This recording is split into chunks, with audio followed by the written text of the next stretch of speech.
Bom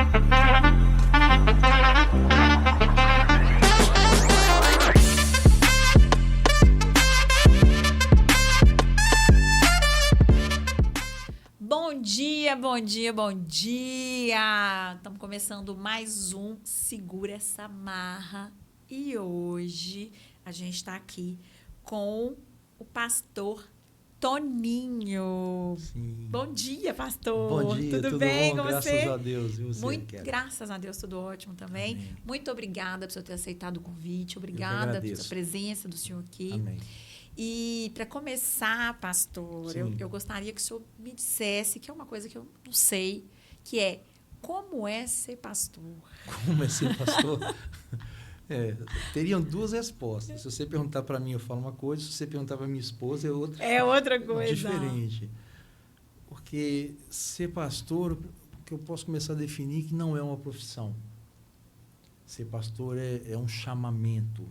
É um chamado de Deus. É um pra sua dom. vida. É um dom. É um dom. Você tem que ouvir de Deus. Aí eu costumo falar, se você não tem um chamado, se você não escutou de Deus, não se meta no ministério. Eu, esse ano, se Deus permitir, completarei 40 anos de casado com a mesma esposa. E um dos motivos pelo qual ela casou comigo é que eu não era pastor. Eu sou advogado, eu trabalhava concursado no IBGE, trabalhei 8 anos. Então, quando nós nos conhecemos, ela disse, não é pastor. Está na minha a listinha de oração dela, o primeiro item, não caso com pastor. E aí? Aí, depois de 2 anos de casado, eu tive uma visão, em 14 de setembro de 86. Eu estava orando na igreja e eu tive a visão de um homem assentado debaixo de uma árvore com uma Bíblia, com um cajado, várias ovelhas na frente dele e 2 atrás mais felizes. E eu perguntei para Deus, falei, que visão é essa? Aí fez um zoom e era eu. Aí eu ouvi ele falando comigo, cuida das minhas ovelhas que eu vou cuidar das suas. Quando eu olhei para trás, era a minha esposa e a minha filha mais velha, que hoje está com 37 anos. Ela tinha 2 anos na época. Aí eu falei assim, eu ser pastor? Como? Quando? Meu sonho é outro, é carreira jurídica. Eu estou formando aqui em Direito, eu tenho planos, meu pai me orientou. Aí eu vi logo em seguida um país todo contornado em luz fluorescente. Naquele tempo não tinha o Google. Sim.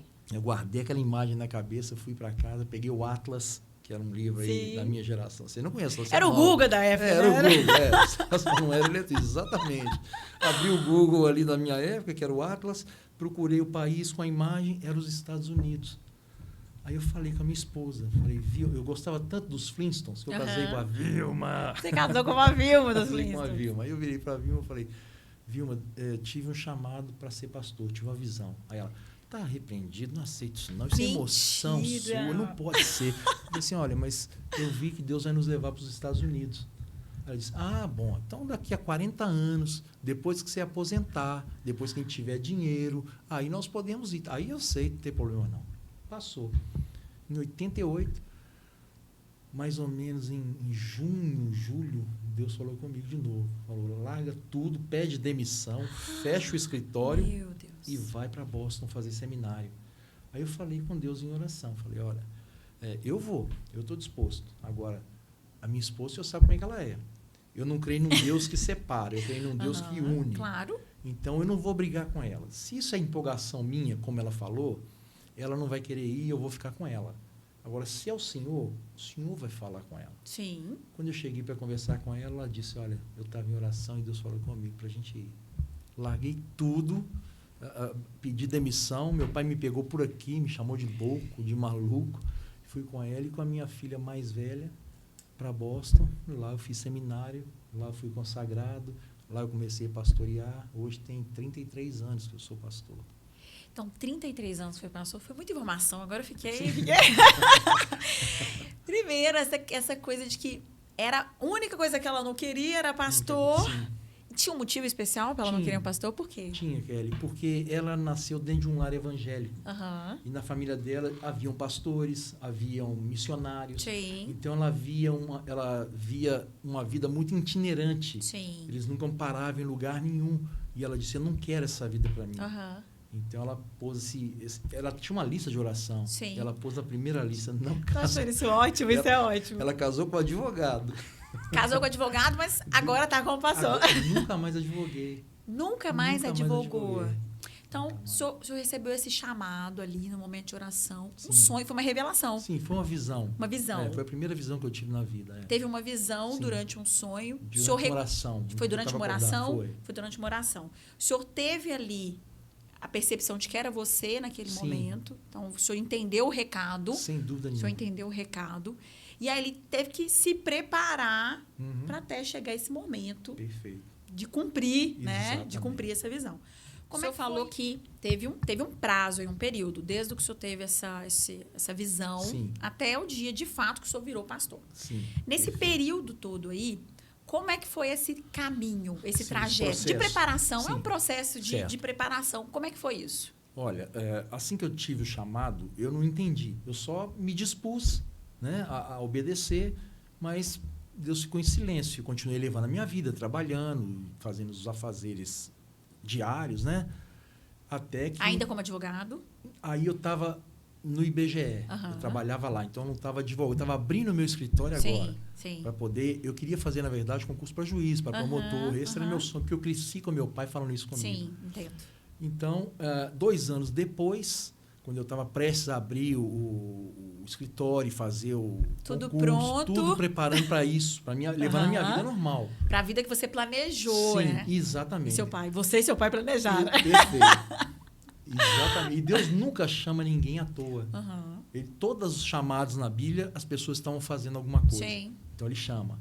Então, 2 anos depois, aí Deus falou comigo. Falou, agora chegou o tempo, larga tudo e vai. E falou específico, vai para Boston e faz o seminário lá. E eu peguei e pus essa condição para que não houvesse dúvida que era ele falando comigo. Sim. Então, como ele falou com a minha esposa, aí ela concordou, nós entramos num acordo, eu pedi demissão, vendi tudo que eu tinha e nós fomos para lá para começar. Conheci uma pessoa, fui para casa dessa pessoa e foi lá na América, em 5 anos e 10 meses que eu fiquei lá. Naquele tempo não tinha internet, a gente comunicava por carta. Sim. Era Mandava foto, a cara imprimia, né? A foto, aquela foto, Exatamente. revelava a Você foto. é muito nova para saber disso tudo, viu? Nem tanto. Mas, então, esses 5 anos e 10 meses lá, foi o tratamento de Deus. Aí sim Deus me preparou para um ministério.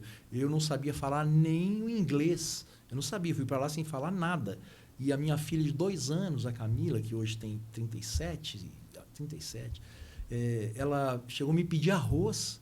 E eu não tinha arroz para dar para ela e não sabia nem pedir. Porque eu não sabia. Sim. Então, eu tive que aprender a orar, a ir lá para aqueles matos gelados lá de Boston e orar.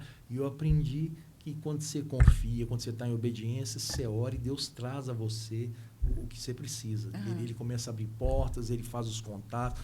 É sobrenatural e realmente o chamado a qualquer ministério tem que ser realmente uma coisa de Deus. A pessoa não pode ir só por emoção ou por motivação, achando que é uma profissão, você isso, aquilo para poder viver. Ela vai...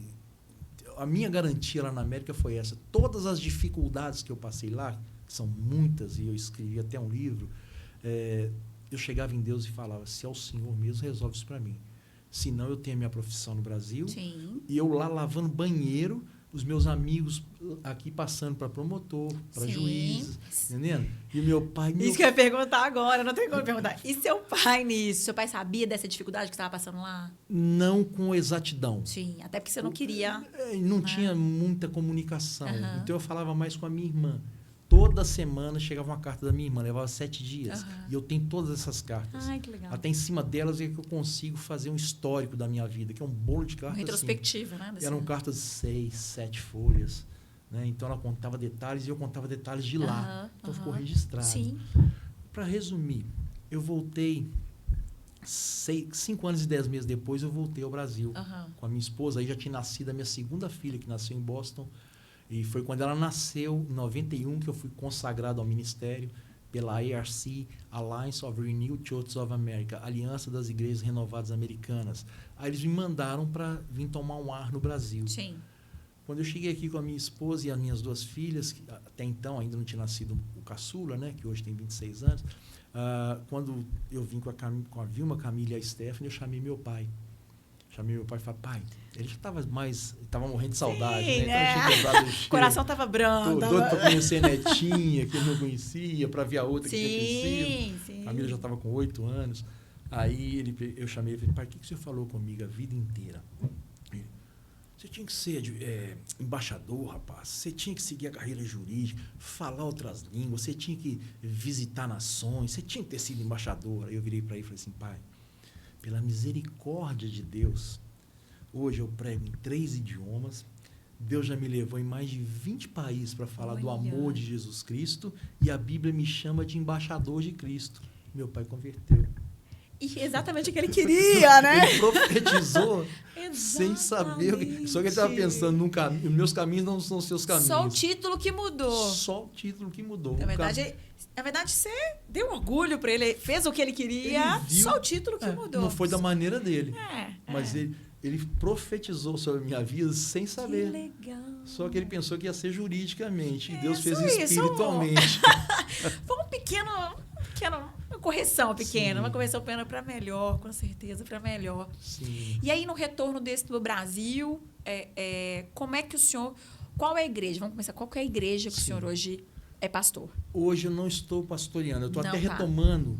E agora, esse mês, eu estou retomando a frente do ministério. Sim. Mas desde 2016, eu pastorei em muitos lugares. Pastoreei lá em Boston, pastoreei na Igreja Batista da Floresta, o pastor Glaicon, e pastoreei 18 anos a Igreja Batista Semente da Fé. Sim. Até 2016, que eu estava aqui no Brasil, e Deus pediu para mim retornar à América. E eu voltei para lá com a minha esposa, com meus filhos. Você voltou para lá? Tava até a pandemia, eu estava morando lá de novo. Mas só que quando eu voltei, e meus filhos pediram para voltar, eu impus só uma condição. Falei, eu volto, mas eu só volto se for para a Flórida. Porque pro frio eu só vou de novo se Deus mandar um anjo com um casaco, me der o casaco. Fala, pode ir pro vai, eu vou. Vai ter que ser pra lá, o anjo vai ter que trazer o casaco para você. É muito frio, É mesmo? Eu tomei trauma de frio. E a Flórida é quente, né? A Flórida é igual ao Brasil. Eu gosto muito da Flórida, mas eu gosto mais do Brasil. Eu gosto mais daqui. Não tem jeito de não gostar. E até a pandemia, a gente estava lá.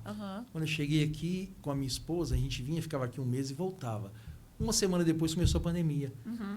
Eu não sabia o que ia ser, aquela loucura, o mundo. Então, eu peguei e falei com meus filhos, olha, eu vou ficar aqui. Vamos fazer o contrário.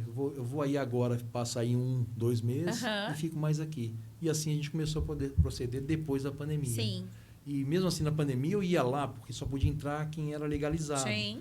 Os meus amigos que compravam, às vezes, as coisas lá e não podiam entrar, começaram a pagar a passagem, eu ia lá buscar. Eu virei diamante na Azul.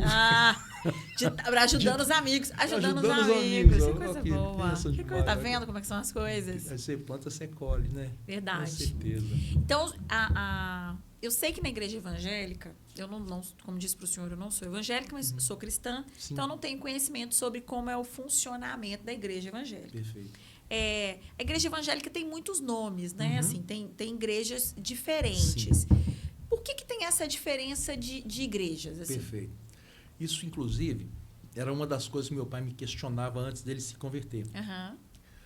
Eu explicava para ele o seguinte, as denominações são humanas, mas o alicerce tem que ser Jesus, só Jesus.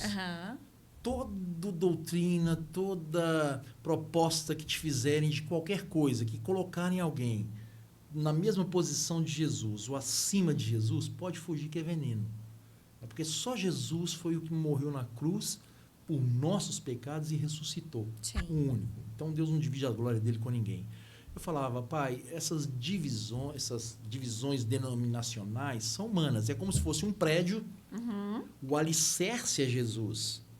Mas um gosta de pintar a casa de amarelo, o outro põe vermelho, o outro põe preto. E você vai morar no apartamento que você sentir melhor. Sim. Entendendo? Então, tem a doutrina metodista, pentecostal, a maranata, a batista. Cada um escolhe aquilo que mais estiver dentro do seu posicionamento, sua maneira de pensar.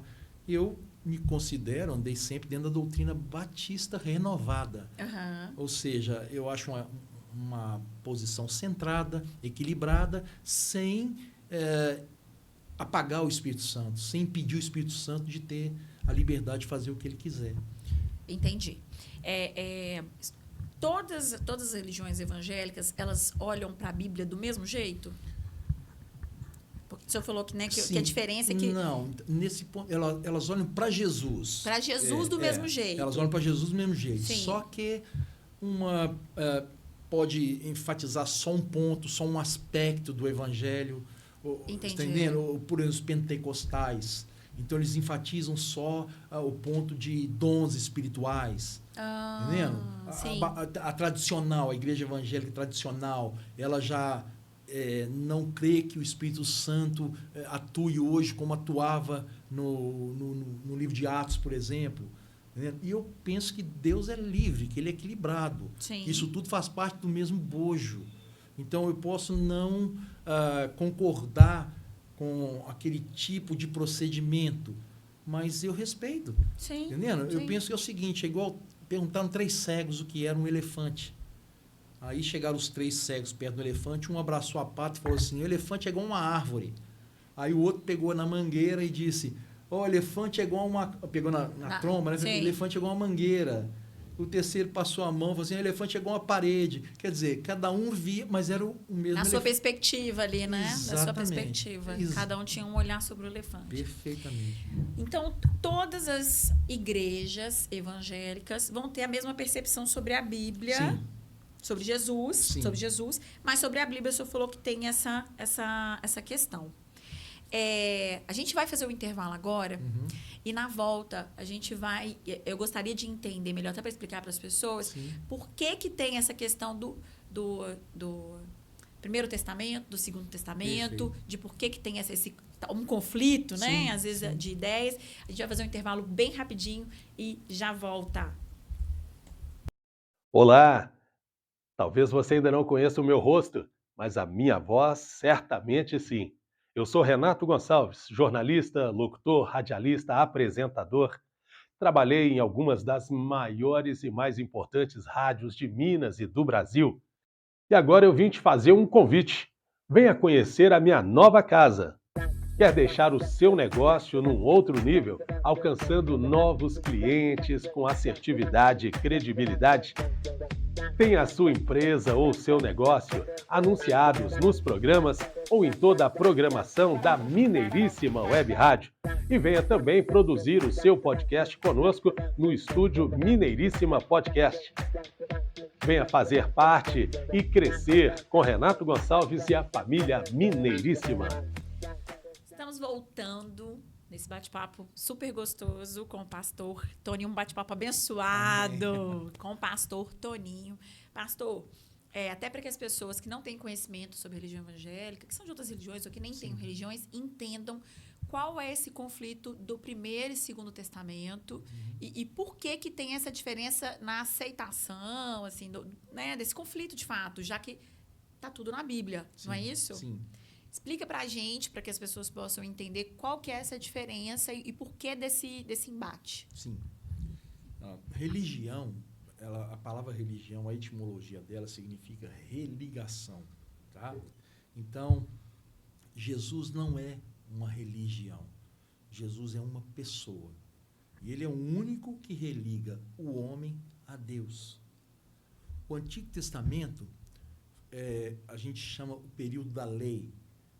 Então, Deus criou o homem, esse homem se afastou de Deus, o homem preferiu andar sozinho. Então, o homem se perdeu.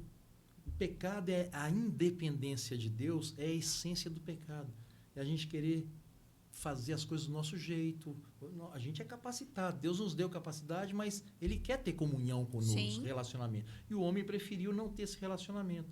Com isso, o homem se afastou. Quem veio atrás do homem foi Deus, para buscar essa religação. E Deus, então, começou a tratar com o homem e começou a ver que o homem cada vez mais se perdia. Ao ponto de, no 6º capítulo da Bíblia, a Bíblia dizer que Deus estava arrependido de ter criado o homem, de ver a facilidade do homem de se afastar tanto de Deus. Com isso, ele encontrou Noé, a Arca de Noé, salvou a geração, mas mesmo assim depois continuou havendo uma decadência, até que, resumindo, ele encontra Abraão. Abraão tinha um coração voltado para Deus. Deus fala, eu vou tratar com esse homem, vou mudar meus planos aqui, eu vou pegar esse homem, fazer dele uma nação, e através da família dele eu vou abençoar as outras famílias. Aí chama Abraão, sai do seu lugar, sai da sua terra, eu vou te fazer uma grande nação. Aí vem Abraão, Isaac, Jacó, de Jacó vem José, Deus tentando, através da família de Abraão, alcançar as outras famílias. Sim. Tá? Aí vieram os israelitas. Jacó foi trocado o nome dele para Israel. E Deus, então, tem uma aliança com Israel. E os árabes vieram de Esaú, vieram do outro irmão dele lá, que esqueci o nome agora, não estou me lembrando. Então, Deus continuou essa aliança até chegar em José. Quando chegou em José, Deus viu que havia muita gente que não era da família de Abraão, dos israelitas, dos judeus, que tinha o coração perfeito para com ele. E Deus falou assim, olha, eu vou agora tratar com todo o coração, não vou tratar mais só com essa família que não deu certo. Deus estava triste. São três pessoas, Pai, Filho e Espírito Santo. Deus estava triste de ver a condição do homem. Aí Jesus, o Filho, viu o Pai triste e falou assim, Pai, não fica triste não. Eu vou lá, me faço um homem, vivo uma vida que te agrada, entrego a minha vida por eles, eu entrego na cruz a minha vida, e quem vier ao Senhor através de mim, o Senhor aceita. Aí Deus fala assim, tá bem, isso é justo. Aí o Espírito Santo fala assim, eu te capacito. E soprou Jesus no ventre de uma mulher. E aí Jesus se tornou um homem, viveu, sofreu, morreu para nos pegar. Então o que é o Antigo Testamento? A gente pode dizer que o Antigo Testamento é essa fase toda que foi tentando Deus tratar com Abraão, com a família de Abraão, com Israel, estabelecendo uma nação. A partir daí, quando ele viu que não dava para tratar só com ele, que tinha muita gente boa, forte, ele pegou e trouxe Jesus. A partir do momento que ele vê esperança na humanidade, nos corações, né? Que ele vê que existiam outras pessoas que também tinham um coração bom.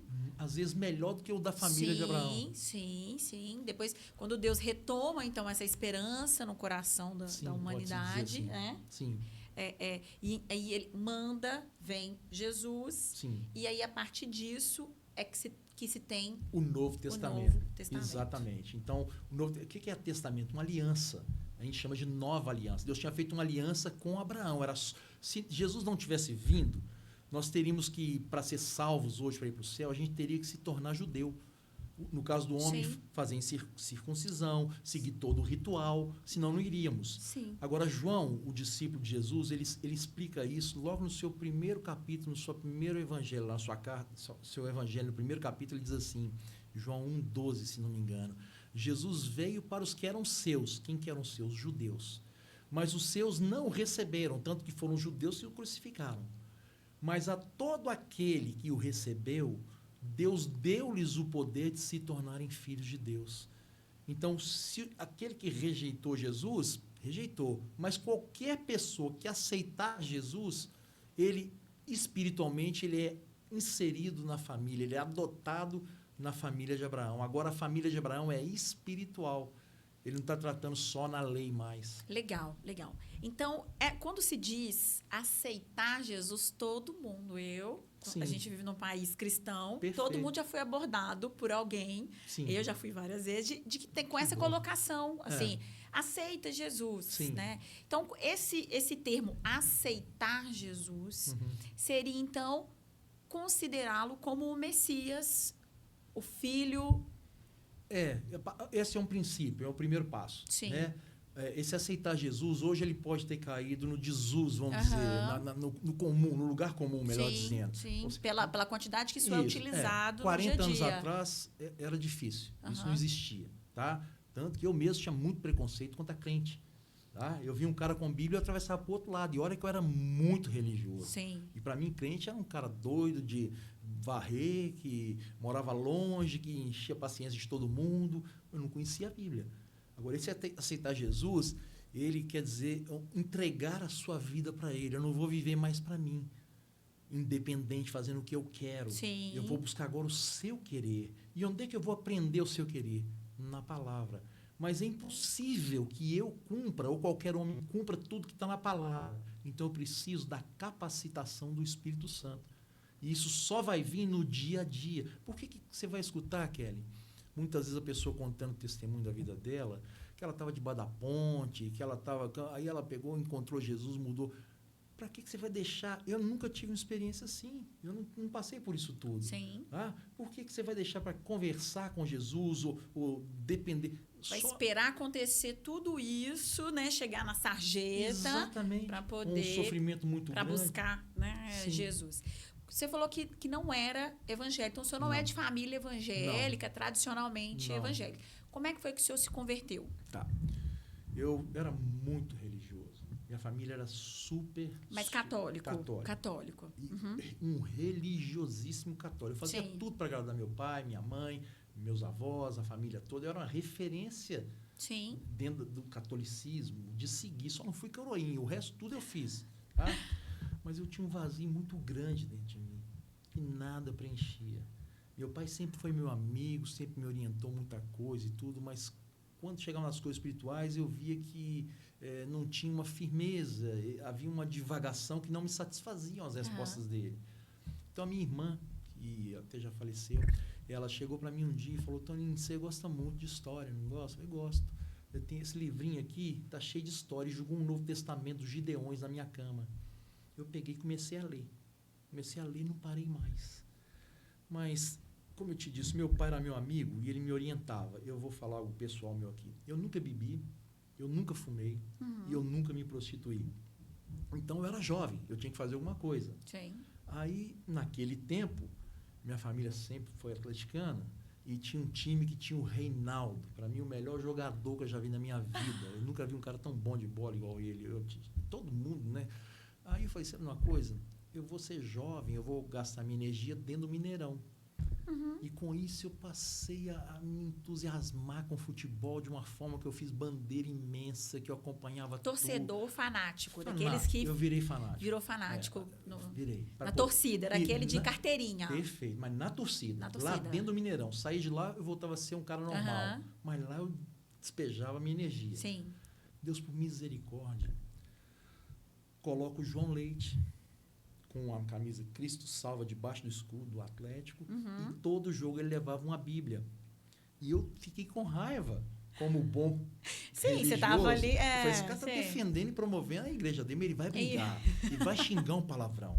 Não tem possível, ele vai apelar. Ele nunca brigava. Você ficou ali esperando a espreita, ali no momento, esperando o momento dele errar. Exatamente isso. Que eu falei: não, esse cara não é... Que é isso? Fica falando de Jesus, mas olha... O cara nunca xingou um palavrão nas entrevistas dele. Nunca brigou dentro de campo. Ele tomava um peru, o pessoal entrevistava. Aí ele: não, eu vou para casa orar, Jesus vai me dar força. Aí ele fazia uma defesa milagrosa. Aí, pô, João Leite, que defesa... Foi Deus que me abençoou. Falei: cara, eu preciso do que esse cara tem. Foi assim que você foi tocado. Foi assim que eu fui tocado. Foi assim que você foi tocado. Olha o decorrer dessa história. Né? Aí eu comecei a pedir lá no IBGE para sair, para fazer censo, que eu estava cansado de escritório. E eu tinha uma namorada, antes da minha esposa, de 2 anos e 6 meses. Eu achei até que ia casar com ela, que era uma menina jóia e tudo. Mas eu sei que ela virou para mim e disse: vamos dar uma semana de separação. De tempo, aquele famoso tempo. Vamos dar um tempo. Vamos dar um tempo de uma semana. Sim. E se a gente voltar segunda-feira que vem, a gente casa, a gente tem intimidade, pronto. E eu falei: isso é justo. Tá. Mas eu não tinha tido nada até então. Então eu falei: Deus, eu lembro da última oração que eu fiz. Você só tem essa semana para mostrar se você existe ou não. Se você não existe, eu vou viver a vida igual todo mundo. Sim. Nessa semana de separação, eu fui trabalhar, fui estudar. Quando chegou a noite, eu liguei a televisão na reportagem com o Fernando Sasso, bola na área, com o Fernando Sasso, Ronan Ramos, os caras muito bons antigamente. Quem estava lá? João Leite. Com a camisa Cristo Salva desse tamanho. Não falou nada de Jesus. Mas ele estava lá. Só a camisa. Eu falei: cara, 40 anos atrás, como você citou, sim. Era um escândalo. Eu falei: que cara corajoso colocar uma camisa de Jesus. Porque a religião evangélica não era popular nesse momento, né? Era o catolicismo que era. Isso se tornou um mal. Porque naquela época, você falava que era crente, não tinha negócio de evangelho nem gospel, não. Sim, Fala que era crente. Aí os caras: eita, crente. Hoje se tornou até status. É verdade. Então, perdeu um pouco a verdade. essência da sinceridade, da pureza. Sim. Entendendo? Então, a pessoa vai por status, às Se vezes. perdeu um pouco o real motivo, né? Exatamente, entendendo? Aí, dá licença. Aí eu peguei, vi aquela blusa e falei assim, poxa, eu não sei pregar, não sei falar, mas uma blusa dessa eu posso usar. Você gostou da... Tava lá, Gostei. Jesus salva, você gostou. No outro dia, eu fui na única livraria evangélica em Belo Horizonte, Aham. na rua Tamoios, comprei uma camisa Cristo Salva. Na quarta-feira eu vesti a camisa, fui para a rua. Cheguei lá nos pés do Santa Mônica, ali onde tem o Via Brasil. Sim, Era Pampulha a ali. área, eu tinha 20 casas para visitar. Era Aham. 10h30 da manhã.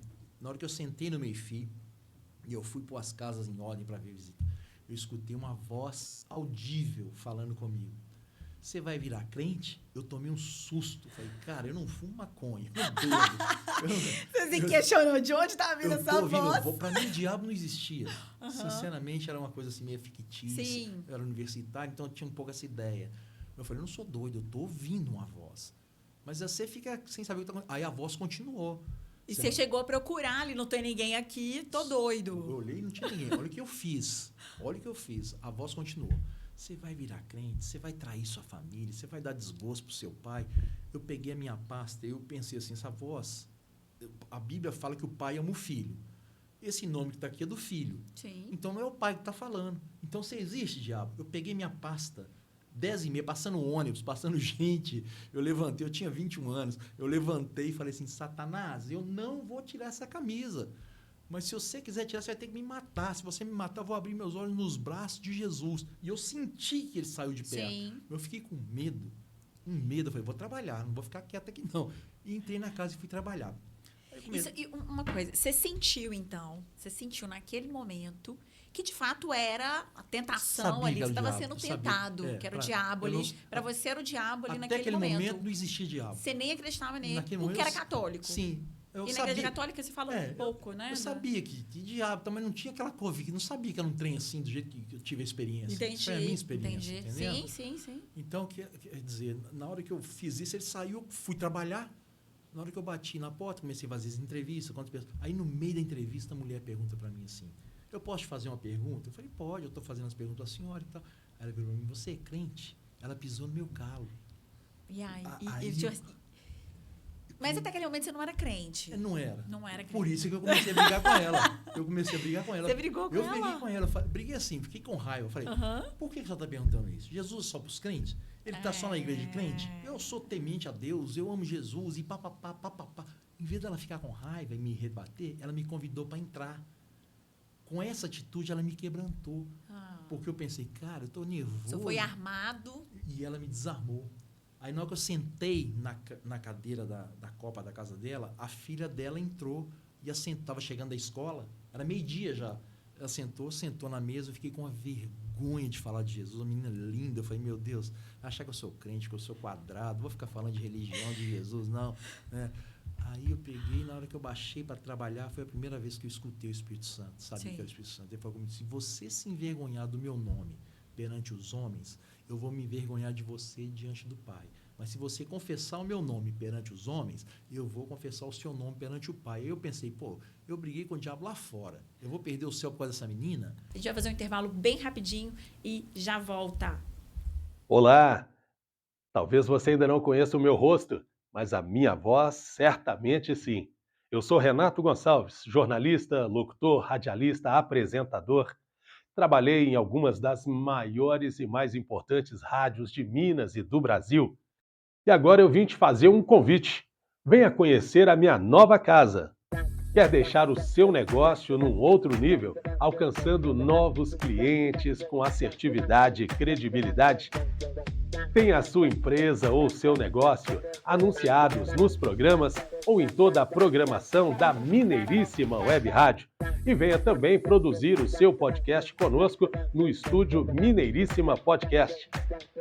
Venha fazer parte e crescer com Renato Gonçalves e a família Mineiríssima. Estamos de volta ao Segura Essa Marra e hoje com o pastor Toninho. Pastor, a gente estava falando aqui sobre a diferença, né, dessa visão de Jesus na igreja católica e na igreja evangélica, porque o senhor cresceu na igreja católica, Sim. né? Sendo um religioso, mas Sim, católico. sim. Você falou que o encontro com Jesus presencialmente, né? Esse encontro, é ele que mudou a sua vida. Sim. E como que o senhor não entende que o senhor teve esse encontro, que ele está presente também quando o senhor estava na igreja católica? Pelo menos porque o senhor estava lá, Sim, o senhor esteve, sim, cresceu lá sim. dentro, né? O senhor disse que é de família Totalmente católico. totalmente católica, daquele católico real mesmo, Sim. que ia. Que hoje em dia as Praticar. pessoas praticante, o Praticar. católico verdadeiramente Praticava mesmo. praticante, Sim. né? Que está dentro da igreja mesmo. Perfeito. O senhor falou que esse encontro... E aí, por que esse encontro não aconteceu também na igreja católica, já que, teoricamente, são religiões que falam a mesma língua, né? Estão falando de Cristo, de Jesus, Sim. que tem a Bíblia como um livro principal, né? Como um livro ali, guia, bússola para a vivência. Tá. Como que o senhor... Por que esse encontro não teve antes? Por que esse encontro só veio depois nessa mudança? Sim. Eu vou te responder isso com uma ilustração da vida de Martim Lutero, que foi o fundador da igreja chamada protestante. Sim, né? que é... Ele era padre. Tá? E ele, lendo o evangelho, ele converteu-se. Então, eu comecei a me desvincular da religião quando eu comecei a ler a Bíblia. Por quê? Porque eu comecei a ver verdades ali que os meus pais, a minha avó, minhas tias, os padres não Entendi. sabiam me responder. Eles divagavam nas respostas. Sim. Eles só falavam comigo, seja bonzinho, que no final um Deus bom, que tem uma boa casa, vai te dar uma oportunidade. Isso não me satisfazia. Eu falava, cara, isso é andar no escuro, eu não sei o que está acontecendo. Eu entendi. O senhor está dizendo, então, que o fato da igreja católica, e aqui isso vai entrar só como uma crítica, e de fato talvez seja, e inclusive tem movimentos da igreja católica que também criticam isso, a carismática, né? O movimento Sim, carismático sim. também fala sobre isso, de que a igreja católica, ela não usa de fato a Bíblia lá como base para... O católico não lê a Bíblia, ele lê a homilia da missa lá e tudo. Mas eu amo os católicos, tá? Sim, os católicos são sinceros, no céu a gente não sabe quem vai estar lá, Sim. tá? Então, por isso que eu vou usar um contexto da autobiografia de Lutero. Ele, quando converteu-se também, e foi aí chamado de herege, foi expulso, colocou as teses dele lá, ele começou a pensar nisso. Pô, tem tanta gente boa lá e tal, como é que vai estar? E nessa busca por uma resposta, ele teve um sonho. Ele teve um sonho que ele foi pegado por um anjo e foi levado à porta do inferno. Quando ele chegou lá, veio o Satanás lá, o demônio responsável lá para atender o porteiro, né? E ele perguntou de cara. Queria saber, quem está aí dentro? Tem muito católico aí dentro no inferno? Aí o diabo falou assim, tá cheio de católico. E os metodistas estão aí dentro? Aí o diabo falou, tá cheio de metodistas. E os batistas estão aí? Tem uma ala ali que é só dos batistas. Assembleia de Deus. Tá cheio de Assembleia de Deus aqui dentro do inferno. Aí ele ficou, meu Deus, como é que... Não, que ele está naquele transe assim, no sonho dele, o anjo pega ele e leva ele para a porta do céu. Aí veio atender um anjo também. Aí ele se sentiu mais aliviado, né? Sim. Eu disse, que bom. Boa noite, bom dia, sei lá o que ele falou, não lembro agora, mas ele fala, tem muito católico aí no céu? Aí o anjo falou assim, não tem nenhum católico aqui. Ele, tem algum metodista então? Disse, não tem metodista nenhum. Meu Deus, tem batista? Não. Tem protestante? Nenhum. Falei, mas quem está no céu então? Aí o anjo virou para ele e falou que está em Apocalipse. Aqui só entra os que foram lavados e redimidos no sangue do Cordeiro. Então, é uma experiência pessoal. Sim, sim. Esse encontro com Jesus é que nos garante a entrada no céu. Sim. E eu só posso estar seguro da minha salvação. Sim. Eu não posso estar seguro do meu pai, não posso te dizer da minha mãe. Eles podem até professar, mas você tem que estar seguro da sua salvação. E o que aconteceu? Salvação individual. Né? Individual. E o que aconteceu? Eu comecei a orar pela minha família. A primeira promessa que eu agarrei foi de Atos 16, 31. Crê no Senhor Jesus Cristo e vai ser salvo tu e toda a sua casa.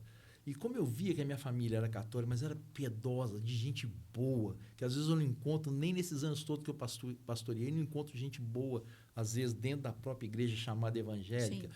Então eu comecei a orar pela minha família, não para elas virarem crente ou para mudar de igreja, mas para elas terem uma experiência de salvação com Jesus. Desse encontro com Jesus que o senhor teve. Exato, também. com aquele que a gente tanto vibrava Sim. e se emocionava, mas encontra ele está vivo. E Deus foi salvando um por um da Que minha coisa casa. boa. A minha mãe foi a última, que eu achava que ia ser a primeira. Orei por ela 15 anos. E ela foi piorando à medida que eu fui orando. Ficando mais resistente. Eu falo ficando mais resistente. Ela não bebia. Ela começou a beber para me fazer raiva, para me provocar, falando que eu tinha virado crente, que eu tinha virado não sei o quê. E eu só amando e orando. Sim. Eu comecei a levar turmas a Israel em 2006, assim, por aí, 2006, 2005, 6, 7. Aí ela pegou e falou, deixa eu ir com você uma dessas viagens. Eu falei, pode ir, mas não me fala de religião, não. Aí eu pensei, eu não falo de religião, eu falo de Jesus. Sim. Então tá, mãe, vai. Ela foi, chegou lá, ela conheceu o Egito, viu o faraó, a múmia, depois fomos para Israel, ela viu restos mortais de Abraão, restos mortais de Davi, a tumba de Abacuque. Quando ela entrou no túmulo de Jesus, e ele está aberto à visitação, é uma portinha estreita, atrás da porta está escrito assim, He's not here because he is raising. Ele não está aqui porque ele ressuscitou. Ela entrou e caiu de joelhos. Sim. E começou a chorar. Aí eu chamei um pastor amigo meu, ele conversou com ela, falou, sua mãe entregou a vida para Jesus, eu batizei ela no Jordão. 15 anos orando por Olha, ela, ela legal. teve o seu encontro com Jesus. Que coisa boa. A família que legal. toda converteu. Você falou aí sobre preconceito, né? Sim. O senhor falou comigo aqui também que sofreu um certo preconceito quando, até da própria família, Sim, né? sim. Quando você se converteu. E o senhor ainda percebe que existe preconceito com os evangélicos? Hoje a gente não fala crente, mas ainda Sim, fala crente? Fala crente eu- ainda. Tem gente que fala, tem gente que ainda fala. Sim. Mas o senhor ainda percebe esse preconceito tantos anos já que, né? Sim. Tantas igrejas já se abriram no Brasil. A gente tem hoje igrejas que têm emissoras de televisão. Sim, A gente sim. hoje já é uma religião tão popular quanto o catolicismo. Sim. O senhor percebe que ainda tem preconceito ou isso já foi superado? Sim, sempre vai haver, né? E segundo a Bíblia, é mais até do que o preconceito, é uma certa perseguição, uma certa aversão. Por quê? Porque está na palavra de Deus, né? A igreja, realmente, quando você se converte, o que é conversão? Você está indo num caminho. De repente, você muda a rota. Isso é converter. Então, você está indo num caminho para baixo. Muito mais fácil fazer o que é errado, Sim. ir com todo mundo, ir no ritmo do mundo. Acompanhar a manada. Acompanhar a manada. Quando você fala assim, isso não está me satisfazendo, eu não estou feliz comigo mesmo. Todo homem tem um vazio dentro dele que só cabe Deus. Então, uma hora o cara fala, peraí, tem que ter uma resposta para a minha vida, tem que ter um sentido da existência, não só minha, como do mundo inteiro. Você vai acabar tudo numa explosão. Aí o cara começa a buscar Deus. Quando ele realmente se volta para Deus, isso é conversão. Então, ele vai vir para cá. O que vai? Ele está descendo. Sim. Quando ele vira, ele vai ter pressão de todo mundo que está descendo. Sim. Então, Efeito contrário. Estamos em movimentos contrários, né? Exatamente. Só que com a diferença agora, ele está com Deus. Então, Paulo fala, se Deus é por mim, quem será contra mim? Mas a gente sente, tem lugares que a gente é recebido, né? Como se fosse o próprio Deus, as pessoas estão ali reconhecendo, oram, cantam. Agora tem lugar que você sente hostilidade Rechaçado, né? no brilho, a pessoa não precisa nem falar, Sim. você sente no ar. Então, isso é uma coisa espiritual. Entendeu? Isso é uma realidade que vai acontecer até a volta de Jesus. Não, entendi. E é verdade, né? Assim, ainda, eu também percebo que ainda existe um preconceito, né? Ainda existe um pouquinho de preconceito. Como que na igreja? Eu sei que igrejas diferentes têm posicionamentos diferentes, como a gente falou aqui, Sim, né? sim. O que é comum na igreja evangélica, nos evangélicos, nos protestantes, Sim. nos crentes, é que Jesus é a grande É o estrela, único. é o único, é o único. filho, É. né? E em relação a essa questão de ser pastor, qual que é o papel da mulher dentro da igreja? Né? Tem algumas igrejas que aceitam mulheres como pastoras e outras não. Na sua concepção, naquilo que o senhor acredita, naquilo que o senhor vê, qual que é o papel da mulher dentro da igreja? Tem espaço para ela como pastora também ou não? Ou o lugar dela ou ela tem outro lugar que não é nesse pastoreiro? Entendi. Isso exatamente, né? Isso que criam-se as doutrinas. Cada um interpreta de um jeito, né? Tem verdades absolutas. Quando a Bíblia- Encarando como... Sim, tem a verdade absoluta. Então, quando a Bíblia fala não adultere, quer dizer, serve para todo mundo. Agora, essa interpretação aí cabe a cada um. Agora, a minha concepção com relação à mulher é sempre a do Espírito Santo. O Espírito Santo é livre. Ele faz o que quer, do jeito que ele quer, na hora que ele quer e com quem ele quer. Então, que dificuldade teria Deus de chamar uma mulher para pastorear? Sim. Se Deus quisesse ter criado pode um homem. usá-la, né? Pode Porque, na verdade, é ferramenta. E olha, e muitas vezes as mulheres são muito mais fervorosas do que o homem. Você vê, a primeira evangelista foi uma mulher. Quando Jesus ressuscitou, ele não apareceu para os 12 discípulos, não. Ele apareceu para uma mulher. Sim. Porque o homem ele é mais raciocínio, ele pensa, ele quer. A mulher não, ele é muita emoção. Então, quando ela viu Jesus vivo, encontrou, ela saiu, Jesus ressuscitou. Se fosse Pedro, ele ia ficar talvez um mês pensando, será que foi Jesus? Será que eu conto? O que vai dar o resultado disso? Está entendendo? Sim. A mulher põe o coração nas coisas. Então, Deus, às vezes, pode usar muito mais uma mulher do que um homem. Agora, isso é individual. Eu não posso pôr uma regra. Essa mulher vai ser usada, esse homem não vai. Isso é o Espírito Santo que faz, a igreja dele. Entendendo? Cabe a mim ouvir e discernir. Agora, se a pessoa hoje fala comigo, olha, eu vou pular ali que Deus mandou. Antigamente eu ficava, oi, foi Deus que mandou? Você tem certeza? Então pula. Se você tem essa certeza... Aí eu posso te ajudar em oração. Sim. Mas eu não posso julgar o que Deus... Imagine se Jesus, hoje, se ele estivesse aqui, chegasse aqui para mim ou para você, ou para um discípulo assim, eu vou curar aquele cara ali. Vai, então vai levar. Não, eu vou cuspir no chão, fazer um lodo e passar no olho dele. Você está entendendo? Sim. Jesus faz umas coisas que às vezes não tem lógica. Hoje aqui isso, né? Entendendo? Eu já vi algumas pessoas, vídeos, conteúdos na internet, que Jesus voltasse hoje, ele seria crucificado de novo. Sem dúvida. Sem dúvida, ele seria ele ia ser considerado totalmente homofóbico, ele ia ser considerado feminista, não feminista. Ele seria metralhado. Teve uma mulher na Bíblia que foi atrás dele, gritando. A filha dela estava endemoniada, ela pedindo socorro. E Jesus nem aí para ela. Não, estava tratando com ela, mas nem aí. Se fosse hoje, ia sair lá no News de Jerusalém. Jesus... ia sair em todas as páginas de fofoca. Como Jesus tratou aquela mulher, coitada, que bondade que é essa que ele teve. Tá entendendo? Ia sair, Jesus vira as costas, nega atendimento. Ia ser isso, né? Pastor... Você ia falar mais uma coisa? Eles iam usar isso politicamente. Com certeza. Veja, Jesus não atendeu. A gente falou aqui do papel da mulher como pastora. E aí, a gente teve já alguns programas aqui, a gente falou sobre o papel da mulher na sociedade. Inclusive, teve uma pastora aqui com a gente. Que legal. No programa do Dia da Mulher. Tá até no canal da rádio, quem não assistiu pode assistir, foi um debate muito interessante com várias mulheres aqui. Esse programa fica gravado? Fica gravado no YouTube, Web Rádio Mineiríssima. Se você ainda não assistiu, assiste lá, tem vários, toda semana, toda sexta-feira, 11 horas, vai estar na Web Rádio e também a estreia no YouTube, né, o lançamento do programa no YouTube. Então, se você perdeu algum outro programa, pode assistir, tá lá gravado. E a gente tem esse programa lá, teve uma pastora aqui, e a gente teve várias conversas aqui sobre assuntos relativos à vida da mulher. E por isso que eu te perguntei essa questão de pastora, porque a pastora Lília, inclusive, que esteve aqui, ela falou que sofreu algum preconceito. Sim, pode ter certeza que sofreu. Que quando se colocou como pastora, né, quando foi, né, assumiu esse papel de pastora. E hoje a gente vê um movimento de várias pastoras na internet criticando algumas questões da vida moderna da mulher. E queria aproveitar para ver isso com o senhor, ver o que o senhor acha disso, claro. Né? Várias questões são abordadas. Primeira questão da vestimenta, né? De fato, isso impacta...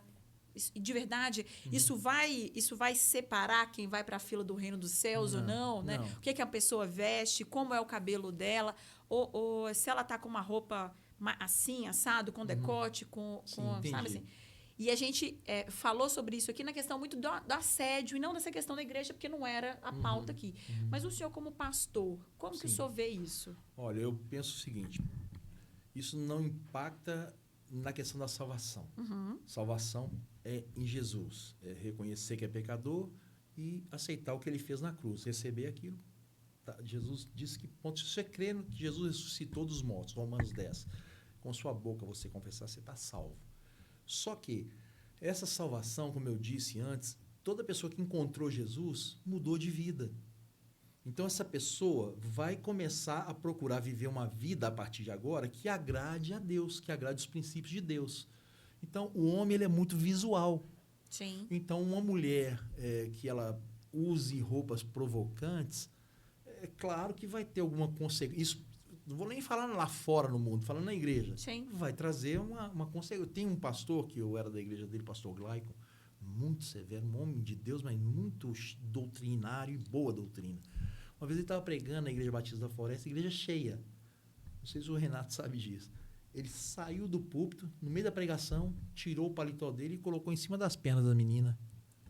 Para poder mostrar para ela assim, eu estou aqui no púlpito, mas eu sou homem. Você está aí com as mini saias, sentada.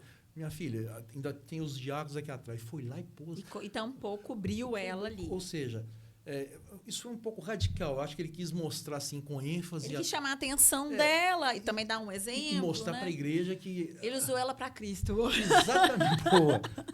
Ele usou ela para Cristo ali na igreja, né? Eu não procederia assim. Sim. Eu procuraria depois conversar com ela, saber. Às vezes ela é uma menina que foi... Eu não sei o desdobramento disso. Às vezes estava ali no primeiro dia, Exatamente, não sei, né? ou converteu agora. Sim. Então, ou a pessoa gostava dele ou não gostava. Mas isso aí responde um pouco do que você perguntou, a questão de vestimenta. O homem ele é visual, a mulher mais o que escuta. Então, a pessoa se coloca de uma maneira provocante, ou aquela Sarah Shiva, a filha da Baby. Ela fala sobre isso. Guarda o seu corpo, guarda a sua beleza, sua sensualidade, guarda para o seu marido. Você está entendendo? Isso agrada. Isso. Aí vem a santidade. Quando você converte, você quer buscar uma vida que agrada a Deus e isso vai te santificando. Está entendendo? Sim. Então, a pessoa que é convertida, ela mostra os frutos da conversão dela. Ela não é que ela nunca vai errar, mas quando ela se arrepende, ela escuta conselho, ela pondera o seu caminho. Inclusive, na Bíblia, a diferença entre o justo e o ímpio, como a Bíblia determina, o justo ele considera o seu caminho. O que é considerar o seu caminho? Ele para pensar qual é a consequência dessa atitude, de eu fazer isso ou de eu não fazer, o que vai afetar, quem que vai sofrer. O justo está sempre procurando. Agora, a Bíblia fala que o ímpio não sabe nem naquilo que ele está tropeçando. Então, ele vai fazendo o que ele quer, o que é bom e não quer saber das consequências. De forma inconsequente e inconsciente. Também vai fazendo as coisas. Olha, eu vou te dar mais. O Espírito Santo te dá tanta liberdade que se fosse só prejudicar a pessoa, você pula dali. Mas vai ferir um monte de gente. Do jeito que o senhor falou, me pareceu que o problema, então, dessa questão de roupa, até pelo esse exemplo que o senhor usou da mini saia, da moça lá, é porque ela estava na igreja... Porque ela, no caso de uma mulher casada, mostra a sensualidade para o seu marido, mostra o seu corpo para o seu marido. Que aí a gente entra numa questão não religiosa de mulher, do corpo e também do espaço, né? Do local. Teoricamente, a mulher poderia andar pelada na rua e ninguém tem que olhar e fazer nada com ela, porque é o corpo dela. Sim, teoricamente, sim. Teoricamente, isso. Da maneira que o senhor falou, eu entendi que... A grande questão ali não é só o ambiente da igreja, não é só porque ela estava com a saia curta ali na igreja, independente se era casada, solteira ou não. É pelo fato de expor o corpo. Sim. Mas expor o corpo porque provoca o outro? Sim. Isso na Bíblia chama-se defraudar. Defraudar é você oferecer prazeres que você não está lista a cumprir. Não cabe a você cumprir. Então, você está oferecendo algo... Porque está expondo o corpo. Está se expondo. Você está atiçando a sensualidade do outro e você não vai poder cumprir. Você não vai poder satisfazer. Isso aí, a Bíblia fala, não defraude a ninguém. Mas aí não poder... Porque aí nós vamos entrar numa outra... Quer dizer que não poder parece... E eu estou perguntando ao senhor como pessoa leiga mesmo, que não tem conhecimento. Mas não sou dono da verdade também, não, tá? Isso é a interpretação. Sim, e é por isso que eu estou te perguntando. A gente está conversando aqui, estou perguntando mesmo. Não poder entra um pouco, então, que se ela puder, então ela pode mostrar. Sim. O plano de Deus era esse. O paraíso, ninguém usava roupa. Entendi.